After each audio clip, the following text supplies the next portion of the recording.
Russia Ukraine যুদ্ধ যদি শিগগিরই না থামে তাহলে আগামী 2 সপ্তাহের মধ্যে উচ্চমাত্রার শুল্ক কিংবা বড় আকারের নিষেধাজ্ঞা অথবা উভয়ই আরোপের হুমকি দিয়েছেন ডোনাল্ড ট্রাম্প। শুক্রবার সাংবাদিকদের সঙ্গে মত বিনিময়কালে এ আল্টিমেটাম দিয়েছেন তিনি। সম্প্রতি রুশ ক্ষেপণাস্ত্রের হামলায় ইউক্রেনে মার্কিন সরকারের মালিকানাধীন একটি কারখানা ধ্বংস হয়েছে।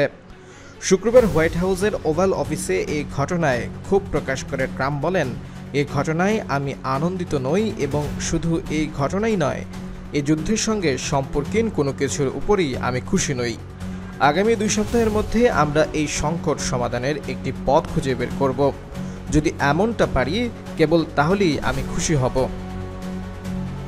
ট্রাম্প বলেন, যদি 2 সপ্তাহের মধ্যে সংকট থেকে উত্তরণের পরিস্থিতি না আসে সেক্ষেত্রে আমাকে একটা সিদ্ধান্তে আসতে হবে এবং সেটি হবে খুবই গুরুত্বপূর্ণ। এটা উচ্চমাত্রার শুল্ক অথবা বড় আকারের নিষেধাজ্ঞা কিংবা উভয়ই হতে পারে। প্রসঙ্গত 20 জানুয়ারি যুক্তরাষ্ট্রের প্রেসিডেন্টের শপথ গ্রহণের পর রাশিয়া ইউক্রেনের যুদ্ধাবসানকে অগ্রাধিকার দেবেন বলে ঘোষণা করেন ট্রাম্প। সে অনুযায়ী গত 8 মাস ধরে এ যুদ্ধ থামাতে চেষ্টাও চালিয়ে যাচ্ছেন তিনি।